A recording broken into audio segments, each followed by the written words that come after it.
Asian കടലിൽ Iran സുരക്ഷാ ഭിത്തി കെട്ടുകയാണ്. കഴിഞ്ഞ പ്രാവശ്യം ഇറാന്റെ കപ്പൽ അമേരിക്ക പിടിച്ചെടുത്തതുമായി ബന്ധപ്പെട്ട് ഈ മേഖലയിൽ സുരക്ഷ ഒരുക്കാൻ വേണ്ടിയിട്ട് ഇറാൻ തത്വത്തിൽ തീരുമാനിച്ചു. ചൈനയിൽ നിന്ന് ഇറാനിലേക്ക് വന്ന ചരക്ക് കപ്പലാണ് അമേരിക്ക പിടിച്ചെടുത്ത് ചരക്ക് സാധനങ്ങൾ നശിപ്പിച്ചത്. വലിയ പ്രതിഷേധം ഈ വിഷയവുമായിട്ട് ബന്ധപ്പെട്ട് ചൈനയിലും ഇറാനിലും ഉണ്ടായിരിക്കുകയാണ്. ചൈനയിൽ നിന്നാണ് പുറപ്പെട്ടത്, ഇറാനിലേക്കാണ് എത്തിയത്. ഈ കപ്പൽ പിടിച്ചെടുക്കാൻ വേണ്ടി അന്താരാഷ്ട്ര പാതയിൽ അമേരിക്കയ്ക്ക് ഒരു അധികാരവുമില്ല. അതൊരു ഒരു ഗുണ്ടായിസമാണ് ആ പ്രവൃത്തി ചെയ്തത്. അതുകൊണ്ട് തന്നെ ഈ മേഖലയിൽ നിരീക്ഷിക്കാനും ഇവിടെ ഇത്തരം പ്രവൃത്തി ഉണ്ടാവുകയാണെങ്കിൽ നേരിടാനും തയ്യാറാകുന്ന തരത്തിൽ യുദ്ധക്കപ്പലിനെ അയക്കാൻ വേണ്ടിയിട്ട് ഇറാൻ തീരുമാനിച്ചു. അതുകൊണ്ട് അതോടെ ഈ മേഖല കേന്ദ്രീകരിച്ചുകൊണ്ട് ഒരു യുദ്ധസമാന സാഹചര്യങ്ങൾ ഉടലെടുക്കാൻ സാധ്യതയുണ്ട് എന്ന് മിഡിൽ ഈസ്റ്റിലുള്ള റിപ്പോർട്ടുകളൊക്കെ സൂചിപ്പിക്കുകയും ചെയ്യുന്നു. വലിയ പ്രതിഷേധമാണ് ചൈനയിലും ഈ വിഷയവുമായിട്ട് ബന്ധപ്പെട്ട് ഉണ്ടായത്. ചൈന സർക്കാർ ഔദ്യോഗികമായ രീതിയിൽ പ്രഖ്യാപനം നടത്തിയിട്ടില്ലെങ്കിലും അവിടുത്തെ മീഡിയകളും പത്രക്കാരും വലിയ രീതിയിലുള്ള വിമർശനം ഈ കാര്യത്തിൽ ഉണ്ടാവുകയും ഒരു സ്വതന്ത്രമായിരിക്കുന്ന രാജ്യത്തിൻ്റെ പരമാധികാരത്തിലുള്ള ഇടപെടലായിട്ട് ഇതിനെ കാണുകയും ചെയ്യുന്നു എന്ന് ചൈനീസ് പത്രങ്ങൾ വിലയിരുത്തുന്നു. ഏതടിസ്ഥാനത്തിലാണ് അമേരിക്ക അന്താരാഷ്ട്ര പാതയിൽ മറ്റൊരു രാജ്യത്തിൻ്റെ കപ്പലിനെ പരിശോധനയ്ക്ക് വിധേയമാക്കുന്നത്? അതുപോലും തെറ്റായിരിക്കുന്ന പ്രവൃത്തിയാണ്. മിലിറ്ററി സാമഗ്രികൾ ഉണ്ട് എന്നാണ് അമേരിക്ക ആ വിഷയവുമായിട്ട് ബന്ധപ്പെട്ട് ആരോപിച്ചത്. എന്നാൽ യാതൊരു തരത്തിലുള്ള മിലിറ്ററി വസ്തുക്കളും കണ്ടെത്താൻ വേണ്ടി സാധിച്ചിട്ടില്ല. ഡ്യൂൽ യൂസ് എന്ന് പറഞ്ഞുകൊണ്ട് അവരെ നശിപ്പിക്കുകയാണ്. രണ്ട് തരത്തിൽ ഉപയോഗിക്കാൻ പറ്റുന്ന ഇലക്ട്രോണിക് ഡിവൈസുമായിട്ട് ബന്ധപ്പെട്ട വസ്തുക്കൾ ഈ കപ്പലിൽ ഉണ്ട് എന്നാണ് അവർ പറഞ്ഞത്. അവർ കൃത്യമായിരിക്കുന്ന വിവരങ്ങളൊന്നും അതുമായിട്ട് ബന്ധപ്പെട്ട് നൽകിയിട്ടില്ല. മാത്രമല്ല, ഇത്തരം വിഷയം ഉണ്ടാവുകയാണെങ്കിൽ UN-ൻ്റെ അനുമതിയോടുകൂടി മാത്രമേ ഇത്തരം പ്രവൃത്തികൾ ചെയ്യാവൂ എന്നൊരു അന്താരാഷ്ട്ര നിയമം നിലനിൽക്കുകയും ചെയ്യുന്നു. ഈ നിയമത്തെ കൂടി വെല്ലുവിളിച്ചിട്ടാണ് ഈ പ്രവൃത്തി ചെയ്തത് എന്ന് ചുരുക്കം. ഇറാനെ സാമ്പത്തികമായും സൈനികമായിട്ടും തകർക്കുക എന്നുള്ളതാണ് അമേരിക്കയുടെ ലക്ഷ്യം. അതിനുവേണ്ടി ഏതൊക്കെ ശ്രമങ്ങളാണോ നടത്തുന്നത് ആ ശ്രമങ്ങളെല്ലാം ഇസ്രായേലിൻ്റെ സഹായത്തോടു കൂടി നടക്കുന്നു എന്നാണ് ഇതിനെക്കുറിച്ച് ഇറാൻ്റെ മീഡിയകൾ വിലയിരുത്തുന്നത്. ശ്രീലങ്കയുടെയും ദക്ഷിണ ഇന്ത്യൻ സമുദ്രത്തിൻ്റെയും മധ്യേ 100 നോട്ടിക്കൽ മൈലിൻ്റെ അതിർത്തിയിൽ വെച്ചാണ് പിടികൂടിയത്. ഇവിടെ അമേരിക്ക എന്ന് പറയുന്ന രാജ്യത്തിൻ്റെ അതിർത്തി പങ്കിടുന്നില്ല. പിടികൂടപ്പെട്ടത് അന്താരാഷ്ട്ര പാതയിലാണ്. അന്താരാഷ്ട്ര പാതയിൽ വെച്ച് മറ്റു രാജ്യത്തിൻ്റെ കപ്പൽ പിടിക്കാൻ വേണ്ടിയിട്ട് അവർക്ക് യാതൊരു അധികാരവുമില്ല. എന്നിട്ടും അവർ പ്രവൃത്തി ചെയ്തു. കപ്പലിൻ്റെ പേര് പതാകയുമായിട്ട് ബന്ധപ്പെട്ട കാര്യങ്ങളൊക്കെ പുറത്ത് വിടാത്തത് അമേരിക്കയാണ്. യഥാർത്ഥത്തിൽ അത് ചൈന നിർമ്മിതമായിരിക്കുന്ന കപ്പലോ അല്ലെങ്കിൽ ചൈനയുടെ പതാക വഹിച്ച കപ്പലോ ആണ് എന്ന അഭിപ്രായം പുറത്തു വരുന്നു. 5300 കിലോമീറ്ററാണ് ചൈനയിൽ നിന്ന് ഇറാനിലേക്കുള്ള ഈ കടൽ മാർഗമുള്ള ദൂരം. 2800 കിലോമീറ്റർ കഴിഞ്ഞ ശേഷമാണ് ഈ ആക്രമണം ഉണ്ടായത്. അതായത് ഏകദേശം അവർക്ക് സുരക്ഷാ സംവിധാനം ഉണ്ട് എന്ന് മനസ്സിലാക്കിയ സ്ഥലത്ത് വെച്ച് അമേരിക്ക ആക്രമിച്ചുകൊണ്ട് ഇറാൻ്റെ കപ്പൽ പിടിക്കപ്പെട്ടു എന്നതാണ് അതിൽ നിന്ന് മനസ്സിലാകുന്ന കാര്യം. ഈ വിഷയവുമായിട്ട് ബന്ധപ്പെട്ട് വലിയ അന്വേഷണം നടത്താൻ വേണ്ടി തീരുമാനിച്ചു. ചൈനയിൽ നിന്ന് പുറപ്പെട്ടത് മലേഷ്യയുടെ അതിർത്തിയിലെത്തിയപ്പോൾ മലേഷ്യ, സിംഗപ്പൂർ, ഇന്തോനേഷ്യ, ശ്രീലങ്ക ഈ 4 രാജ്യങ്ങൾ കടന്ന ശേഷം ഇന്ത്യയുടെ അതിർത്തിയുമായിട്ട് ബന്ധപ്പെട്ട അല്ലെങ്കിൽ ഇന്ത്യയുടെ ഈ ഏരിയകളുമായിട്ട് ബന്ധപ്പെട്ട സമയത്താണ് ഈ പ്രശ്നങ്ങളും വിഷയങ്ങളും ഒക്കെ ഉടലെടുത്തത്. വളരെ പെട്ടെന്ന് തന്നെ ആയുധങ്ങൾ വഹിച്ചുകൊണ്ടുള്ള സായുധ പോരാളികളെ പോലെ അമേരിക്കയുടെ സൈനികർ കപ്പലിനെ വളയുകയായിരുന്നു എന്നുള്ളതാണ്.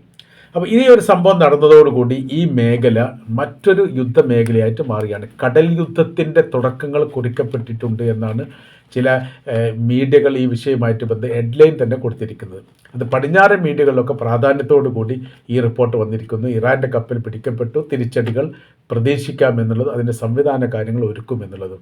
പൂർണ്ണമായിരിക്കുന്ന പിന്തുണ ഈ വിഷയമായിട്ട് ബന്ധപ്പെട്ട് ചൈനയും റഷ്യയും ഇറാന് നൽകിയിരിക്കുന്നു എന്നതിനാൽ തന്നെ ഇറാൻ അത് വലിയ രീതിയിലുള്ള ആശ്വാസമായിട്ടുണ്ട് എന്ന അഭിപ്രായം പുറത്തു വന്നു.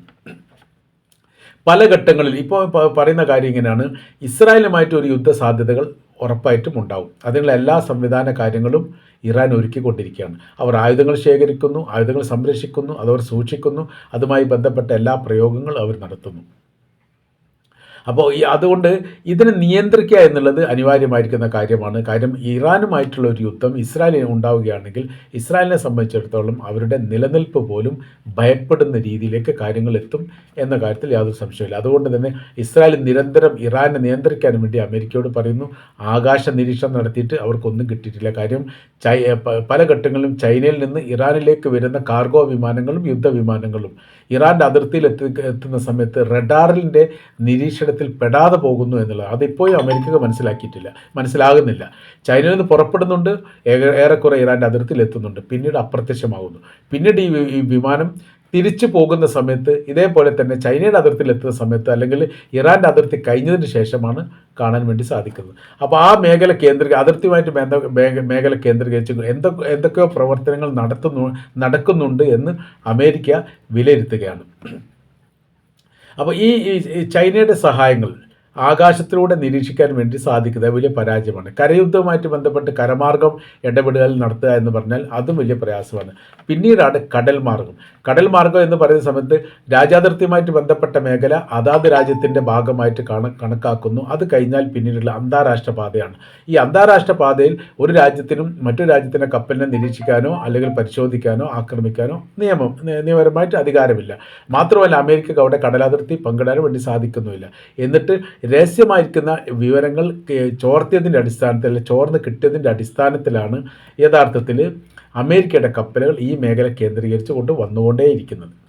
അങ്ങനെയാണ് ഈ മേഖലയിൽ ഇനി സുരക്ഷാ ഭിത്തി ഒരുക്കാൻ വേണ്ടിയിട്ട് അമേരിക്ക തീരുമാനിച്ചു. അഥവാ വളരെ പെട്ടെന്ന് തന്നെ ഇറാൻ്റെ യുദ്ധക്കപ്പലുകൾ ഈ പറയപ്പെട്ട മേഖല ഏഷ്യൻ കടലിൻ്റെ അന്താരാഷ്ട്ര പാതയോട് ചേർന്നുകൊണ്ട് നിരീക്ഷണം നടത്താൻ വേണ്ടി തീരുമാനിച്ചു. അഥവാ ഇത്തരമൊരു സംഭവം ഇനി ഉണ്ടാവുകയാണെങ്കിൽ ശക്തമായിരിക്കുന്ന ഏറ്റുമുട്ടലുകൾ ഉണ്ടാവും എന്ന് ചുരുക്കം.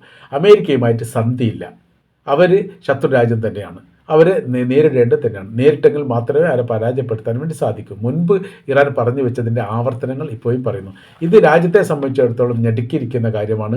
കാര്യം എന്ന് പറഞ്ഞാൽ ലക്ഷക്കണക്കിന് രൂപ വില മതിക്കുന്ന വസ്തുക്കൾ കടലിൽ എറിഞ്ഞ് നശിപ്പിച്ചു അമേരിക്ക എന്ന് പറയുമ്പോൾ ഒരു ഗുണ്ടകൾ ചെയ്യുന്ന രീതിയിലുള്ള പ്രവൃത്തിയാണ്. ഒരു രാജ്യത്തിലെ ഈ യാത്രാ സംബന്ധമായിരിക്കുന്ന അല്ലെങ്കിൽ കപ്പലിനോട് ചെയ്തത് എന്നുള്ളത് ന്യായീകരിക്കാൻ വേണ്ടി സാധിക്കുകയില്ല എന്ന് ആദ്യം തന്നെ പറഞ്ഞു വെച്ചിട്ടുണ്ട്.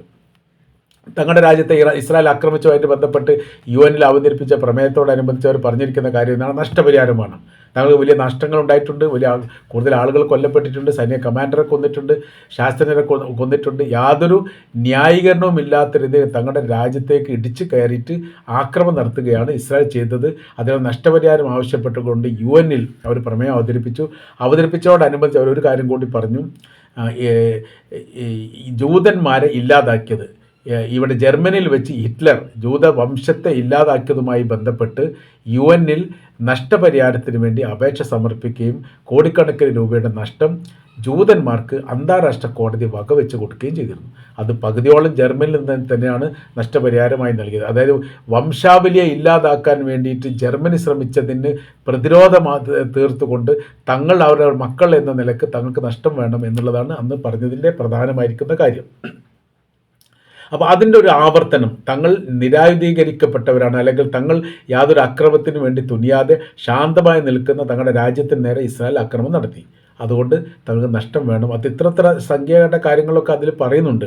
ഒരു കൃത്യത അതിൽ വന്നിട്ടില്ല എന്ന് ചുരുക്കം. അത് ഏതായിരുന്നാലും ഇപ്പോൾ യുഎന്നിൻ്റെ നിരീക്ഷണത്തിലാണ് അല്ലെങ്കിൽ യുഎന്നിൻ്റെ പരിശോധനയിലാണ് ഈ വിഷയം ഉള്ളത് എന്നാണ് മനസ്സിലാക്കാൻ വേണ്ടി പറ്റുന്നത്.